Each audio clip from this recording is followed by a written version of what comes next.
இவ்வாண்டு ஜூன் 14ஆம் தேதி நிலவரப்படி கிட்டத்தட்ட 13 மில்லியன் மதிப்புள்ள கடத்தப்பட்ட கட்டுப்பாட்டு பொருட்கள் பறிமுதல் செய்யப்பட்டுள்ளன. சுத்திகரிக்கப்பட்ட வெள்ளை சர்க்கரை, சமையல் எண்ணெய், ரோன் 95 ரக பெட்ரோல் மற்றும் திரவமாக்கப்பட்ட பெட்ரோலிய வாயு போன்ற கட்டுப்படுத்தப்பட்ட பொருட்களின் கடத்தல் மற்றும் தவறாக பயன்படுத்துவதை தடுக்க ஓப்ஸ் தெரீஸ் நடவடிக்கை விரிவுபடுத்தப்பட்டுள்ளதாக பிரதமர் டதஸ்ரீ அன்வார் இப்ராஹிம் தெரிவித்தார். மடானி அரசாங்கம் டீசல் கடத்தலை நிவர்த்தி செய்வதில் உறுதியுடன் உள்ளது என்று குறிப்பிட்ட அவர், அதே நேரத்தில் விநியோக பிரச்சினைகள் மற்றும் மக்களின் வாழ்க்கை செலவுகளை சமநிலைப்படுத்த முயற்சிக்கிறது என்று தெரிவித்தார். மானியங்கள் ஒழிக்கப்படவில்லை, அதற்கு பதிலாக மிகவும் திறமையான மானிய நிர்வாகத்தை உறுதி செய்வதிலும் கசிவை தடுப்பதிலும் சரியான குழுக்களுக்கு மானியங்களை வழங்குவதிலும் கவனம் செலுத்தப்படுகிறது என்று அவர் கூறினார்.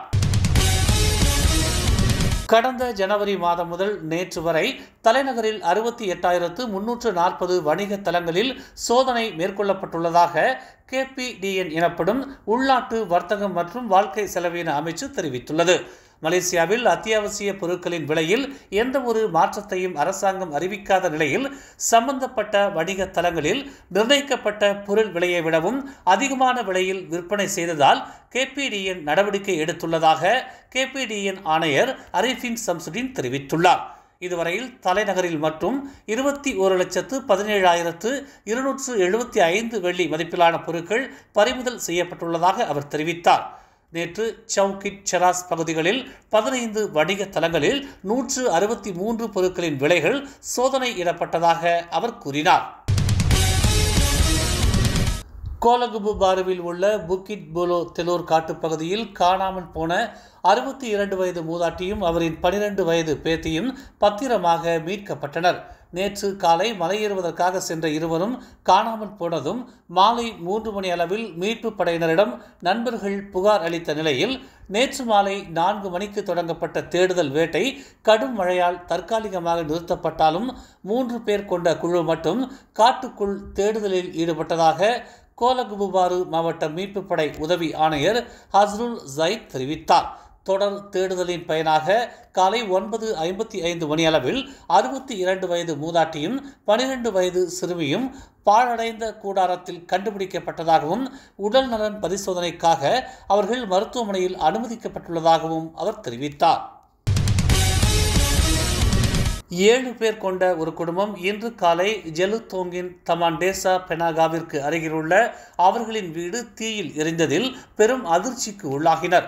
இச்சம்பவம் குறித்து காலை 9:02 மணி அளவில் தீயணைப்பு மற்றும் மீட்புத்துறைக்கு தகவல் தெரிவிக்கப்பட்டது. ஜலான் பேரா தீயணைப்பு மற்றும் மீட்புத்துறை நடவடிக்கைகளின் தளபதி அசேலான் ஹசான் கூறுகையில், இச்சம்பவத்தில் உயிர்ச்சேதம் எதுவும் ஏற்படவில்லை என்ற போதிலும் 2 பேருக்கு சிறிய காயங்கள் ஏற்பட்டதாகவும் உயர் இரத்த அழுத்தம் உள்ள 39 வயது பெண் மற்றும் அவரது 54 வயது சகோதரர் சிறிய காயங்களுக்கு ஆளானதாகவும் தெரிவித்தார். ஊழலுக்கான வாய்ப்புகளை உருவாக்கும் ஆழமான பிரச்சனைகளுக்கு தீர்வு காணாமல் அரசு ஊழியர்களின் ஊதியத்தை வெறுமனே உயர்த்துவதற்கு எதிராக மலேசிய லஞ்ச ஊழல் தடுப்பு ஆணையத்தின் தலைமை ஆணையர் அசாம்பாக்கி எச்சரித்துள்ளார். அரசு ஊழியர்களின் சம்பளத்தை அதிகரிப்பது மட்டுமே ஊழலை கட்டுப்படுத்தாது. ஏனெனில் குறைந்த ஊதியம் மற்றும் வறுமை ஆகியவை சிவில் சேவையில் ஊழலுக்கு முக்கிய காரணிகள் அல்ல என்று அசாம்பாக்கி கூறினார். குறைந்த ஊதியம்தான் காரணம் என்று சிலர் நினைத்தால் அரசாங்கத்திற்கு தனது அறிவுரை என்னவென்றால், எச்சரிக்கையாக இருங்கள், எதற்கும் சம்பளத்தை அதிகரித்து கொண்டே இருக்காதீர்கள் என்று அவர் நினைவூட்டினார். கடந்த மே 1ஆம் தேதி பிரதமர் டதஸ்ரீ அன்வார் இப்ராஹிம் அரசு ஊழியர்களின் ஊதியம் 13 விழுக்காட்டிற்கும் அதிகமாக உயர்த்தப்படும் என்றும் இந்த ஆண்டு டிசம்பர் முதல் அமல்படுத்தப்படும் என்றும் அறிவித்தார் என்பது குறிப்பிடத்தக்கது. மக்காவிற்கு ஹஜ் புனித பயணம் சென்ற யாத்ரீகர்களில் மேலும் 3 மலேசிய ஹஜ் பயணிகள் இறந்துள்ளனர். இத்துடன் புனித யாத்திரை சென்றவர்களின் இறப்பு எண்ணிக்கை 8ஆக உயர்ந்துள்ளது. 8வது சம்பவம் சனிக்கிழமை மாலை 4:30 மணியளவில் தனது தங்குமிடத்திற்கு திரும்பிச் செல்லும் போது ஒரு பெண் இறந்தார் என்று பதிவு செய்யப்பட்டுள்ளதாக மத விவகாரத்துறை அமைச்சர் நாயிம் முக்தார் தெரிவித்துள்ளார். ஸ்லாங்கூர் சுங்கைபுலவைச் சேர்ந்த 66 வயது சபீனா ஜலீல் மாரடைப்பால் இறந்தார் என்று நேற்று இரவு அவர் குறிப்பிட்டார். இறந்த 6வது மற்றும் 7வது பயணிகள் பஹாங்கின் ஜெங்காவைச் சேர்ந்த 75 வயதான பஹாருடின் ஷூட் மற்றும் கெடாவின் அலோஸ்டாரைச் சேர்ந்த 65 வயது அப்துல் மனாஃப் ஹனாபியா என்று தெரிவிக்கப்பட்டுள்ளது. ஜூன் 11 மற்றும் ஜூன் 13 ஆகிய தேதிகளில் அவர்கள் இறந்ததாக தெரிவிக்கப்பட்டுள்ளது. கோலாலம்பூர் அனைத்துலக விமான நிலையத்தில் உள்ள ஆட்டோ கேட்களை பயன்படுத்த 63 நாடுகளைச் சேர்ந்த பார்வையாளர்களை அனுமதிக்கும் நடவடிக்கையை குடிநுழைவுத்துறை ஆதரித்துள்ளது. சுற்றுலா பயணிகளின் வருகையின் எண்ணிக்கை அதிகரிப்பதால் விமான நிலையத்தில் நெரிசலை குறைக்க இந்த முயற்சி முக்கியமானது என்று ஒரு அறிக்கையில் குடிநுழைவுத்துறை இயக்குனர் ருஸ்லின் ஜூசோ தெரிவித்துள்ளார்.